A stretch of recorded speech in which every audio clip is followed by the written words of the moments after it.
అందరికీ నమస్కారం. ఈ వీడియోని దయచేసి స్కిప్ చేయొద్దు, పూర్తిగా చూడండి, మీకే అర్థమవుతుంది. ముఖ్యంగా హిందూ సమాజంలో పుట్టిన ప్రతి ఒక్కరు కూడా ఈ వీడియోని పూర్తిగా చూడండి. దయచేసి మీరు ఈ వీడియోకి మీరు లైక్ చేసినా చేయకపోయినా మాకు పర్వాలేదు, కానీ ఈ వీడియో చూస్తే మీకే అర్థమవుతుంది మేము ఏం చేస్తున్నాం అనేది. ఆవు అంటే గోమాత అంటే సాక్షాత్తు ఆ లక్ష్మీదేవితో పోలిస్తే మనం హిందువులందరం కూడా ఇటువంటి ఆవుని చాలామంది ముస్లిమ్స్ బ్రతికుండగానే చంపు తింటున్నారు. వాళ్ళు కూడా దయచేసి చూడండి. ఈ గోవు ఎక్కడ చనిపోయిందో తెలిస్తే మీరు ఖచ్చితంగా షాక్ అవుతారు. ఎక్కడో కాదు, మా ఊరి శివాలయం గుడి పక్కన, అంటే ఆ శివుడి గుడి పక్కనే చనిపోయింది ఈ ఆవు.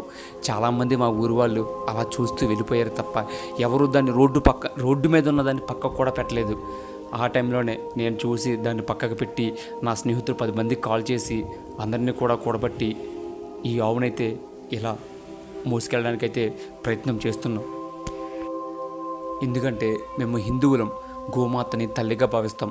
అటువంటి గోమాతను మీరు అలా తినవద్దు ప్లీజ్. చాలామంది మన హిందువులు కూడా గోమాతని పండగలకి పబ్బాలకి తోక చుట్టూ ప్రదర్శనలు చేస్తున్నారు, దాని చుట్టూ తిరుగుతున్నారు, నుదుటి మీద బొట్లు పెడుతున్నారు, నోట్లో అట్టుపులు పెడుతున్నారు.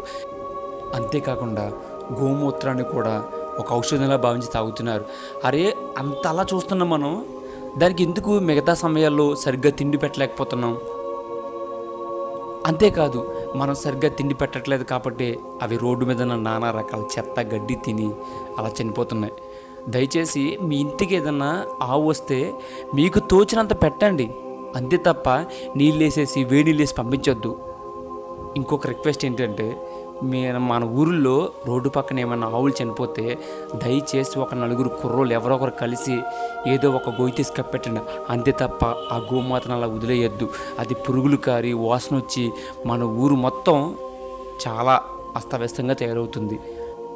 ఇదిగో ఫ్రెండ్స్, ఎలా అయితే మేము ఇంచుమించు ఒక 1/2 కిలోమీటర్ వరకు దాన్ని మోసుకొచ్చి ఊరి చివర ఉన్న శ్మశానం దగ్గర తీసుకొచ్చేసాం. తర్వాత అయితే ఇదిగో 2 పారలు తీసుకుని ఒక గుంట అయితే తవ్వుతున్నాం. ఈ వీడియో ఎందుకు తీసామంటే ఫ్రెండ్స్, దయచేసి మీ ఊరిలో కూడా ఇలా ఆవులు చనిపోతే వదిలేయకండి. మాలాగే మీరు కూడా ఊరి చివర ఉన్న ఏదో ఒక ప్లేస్లోకి తీసుకెళ్ళి సమాధి చేయండి. అందుకే ఈ వీడియో మేము అప్లోడ్ చేస్తుంది. ఇదిగో చాలా లోతుగా అయితే గుంట తవ్వాం. ఇదేంటంటే ఉప్పు. ఆవుల్ని ఏదైనా సరే జంతువుల్ని ఊరికనే కప్పెట్టకూడదంట. అలా కప్పెడితే స్మెల్ వచ్చేయడం, పురుగుల కారు కూడా జరుగుతుంది. సో అందుకు మేము ఒక 500 ఖర్చు పెట్టి అయితే ఉప్పు తెచ్చాం. ఉప్పు అయితే వేస్తున్నాం ఫ్రెండ్స్. ఈ వీడియో చూస్తున్న ప్రతి హిందూ మిత్రుడికి నేను కోరుకునేది ఏంటంటే, మీ ఏరియాలో ఎలా ఆవులు కానీ గేదెలు కానీ ఏవైనా సరే ఒక జంతువు చనిపోతే అలా వదిలేయద్దు. మీ వంతు మీరు దాన్ని ఏదో ఒకటి చేయడానికి ప్రయత్నం చేయండి. మీ వల్ల కాలేదనుకో మాకైతే కాంటాక్ట్ అవ్వండి. ఖచ్చితంగా మేము దగ్గరలో ఉంటే మేము అలా అయితే రీచ్ అయ్యి మీకైతే హెల్ప్ చేస్తాం ఫ్రెండ్స్. దీనివల్ల మనకు పాపమే జరగదు, పుణ్యమే జరుగుతుంది. సో ఇదిగో ఫ్రెండ్స్, మేమైతే ఈ ఆవునైతే తీసుకెళ్ళి కప్పెట్టడానికి అయితే రెడీ అయ్యాము. చూసారా ఫ్రెండ్స్, ఈ ఆవుని ఇలా సమాధి చేయడానికి మాతో పాటు చాలామంది స్నేహితులు మాకు సహాయం చేశారు. మేము దీన్ని అయితే ఒక మనిషిలాగా ట్రీట్ చేస్తున్నాం. పసుపు కుంకుమ బొట్టు పెట్టి ఒక పవిత్రంగానే దీన్ని సమాధి చేయాలని మేము డిసైడ్ అయ్యాం. దానికి ఇదిగో పసుపు కుంకుమ కూడా తెచ్చాం. మేమందరం కలిసి దీన్ని సమాధి చేయడానికి అయితే రెడీ అవుతున్నాం ఫ్రెండ్స్.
అయితే మేము ఈ సమాధిని అయితే పూర్తి చేస్తాం.